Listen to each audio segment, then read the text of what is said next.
Lepaskan atau aku panggil keamanan, ancam Aksa. Dia sudah cukup jengah dengan segala tingkah laku kekasihnya itu. Hampir 3 tahun bersama, berbagai ranjang tanpa ada ikatan antara mereka. Aksa sudah mulai bosan dengan Mona, yang hanya ingin mendapatkan uang dan segala kemewahan yang bisa dia kuras darinya. Sa, kamu kenapa sih? Mona terpaksa melepaskan pelukannya. Dia menatap kesal pada pria yang memakai kemeja biru tua dengan dasi yang masih melingkar dengan rapi di lehernya. Aku sibuk, kamu berubah, Sa. Mona menjerit tak terima. Penolakan Aksa sungguh sangat melukai harga dirinya. Tak biasanya dia seperti itu. Biasanya Aksa yang selalu menginginkan dirinya. Memang aku seperti Power Ranger. Kesal Aksa kenapa sekarang Mona terlihat sangat menyebalkan di matanya. Padahal jika dulu, rangean Mona seperti bisa mematik api gairah dalam dirinya. Kamu nggak seperti dulu, Sa. Apa salahku? Mona melemah. Dia mengempaskan pokoknya di kursi yang ada di meja merasa Aksa. Dia membuang jauh-jauh rasa kesal yang ada di dalam hatinya. Karena sadar jika Aksa tak lagi memujanya. Jadi dia harus membuang jauh-jauh egonya. Aku rasa hubungan ini cukup sampai di sini, Mon. Aku lelah dan bosan sama kamu. Tandas Aksa tanpa merasa bersalah sama sekali. Pria itu kembali fokus dengan laptopnya dan mengabaikan wanita cantik dan seksi itu. Dek, seketika Mona kaget bukan main. Tak ada angin, tak ada hujan. Tiba-tiba saja Aksa ingin mengakhiri hubungan mereka. Tentu saja dia tak akan mau. Sampai saat ini Aksa menjadi ATM yang cukup royal buat dirinya.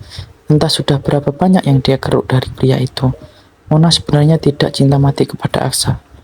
Dia juga punya kekasih yang benar-benar dia cintai bernama Robby. Tapi sayangnya pria berondong itu miskin dan hanya jadi penalu saja buat dia. Aku gak mau putus, ah. Aku cinta kamu. Mona memohon dengan mengeluarkan air mata palsunya. Kamu cinta sama aku? Sinis Aksa. Dia melirik sekilas pada wanita itu. Iya, Sa. Apa kamu gak percaya sama aku? Aku benar-benar sangat mencintai kamu. Aku gak bisa hidup tanpa kamu. Mona mulai drama. Dia mengeluarkan jurus andalan selama ini. Biasanya Aksa akan luluh dengan mendengarkan keluhan dia.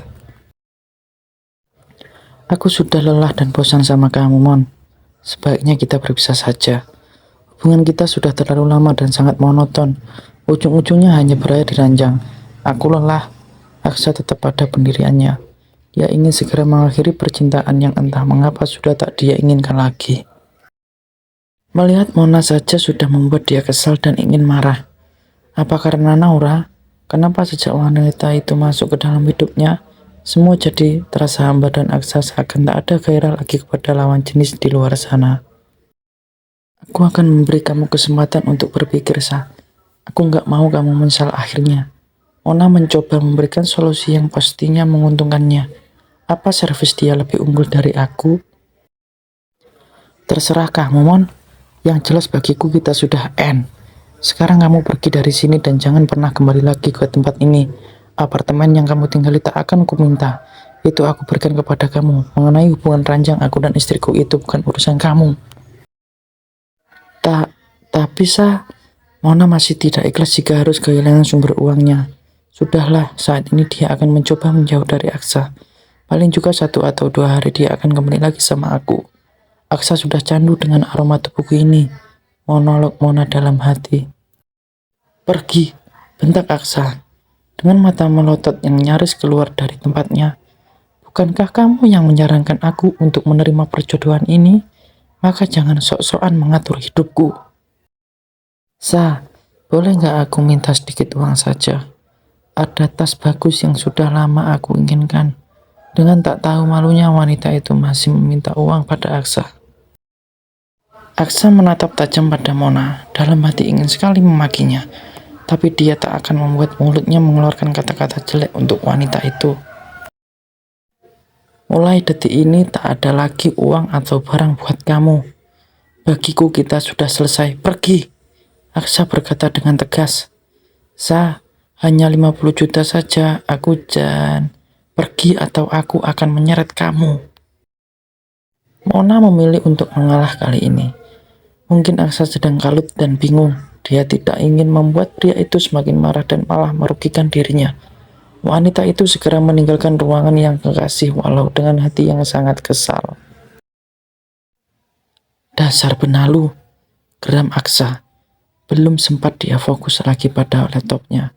Suara ponselnya berdering menyita perhatian pria tampan itu. Nama Alina sang mama yang memenuhi layar. Halo ma, ada apa? Rasa kesal pada Mona terbawa hingga saat ini, yang sontak membuat sang mama heran di seberang sana. Aksa, apa seperti itu mama mengajarkan tata krama pada orang tua? Bentak sang mama dengan marah. Aksa terperanjat, dia lupa dengan siapa dia berkata saat ini. Gara-gara wanita itu dia jadi ikut berkata kesal pada surganya. Maaf ma, aku lagi kesal pada salah satu karyawanku. Maaf, ada apa mamaku yang cantik tiada obat?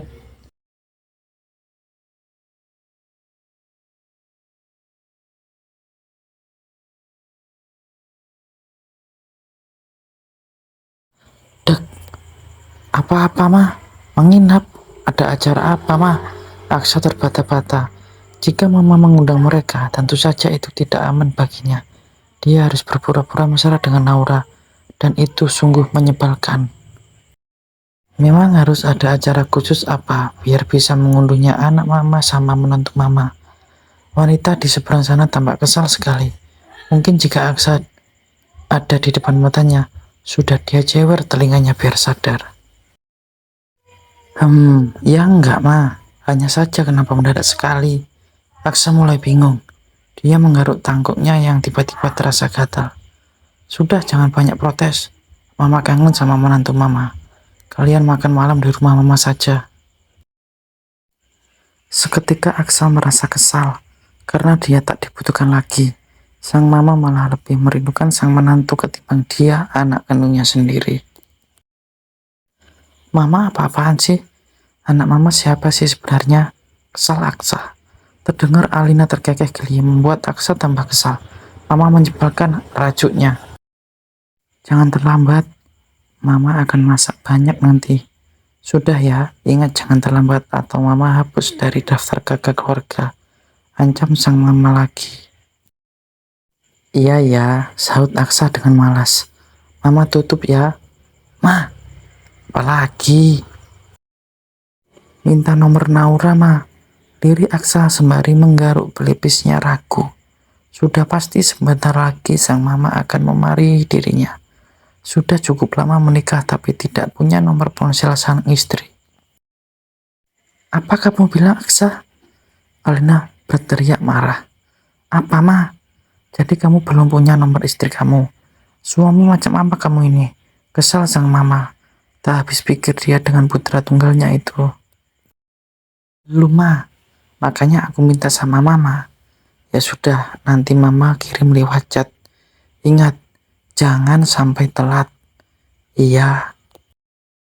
Alina mematikan panggilan. Aksa menghela napas panjang. Dan tak lama satu notifikasi pesan masuk. Yang ternyata dari sang mama. Mengirim nomor ponsel Naura. Pria itu segera saja menyimpan dan memberikan nama gadis menyebalkan.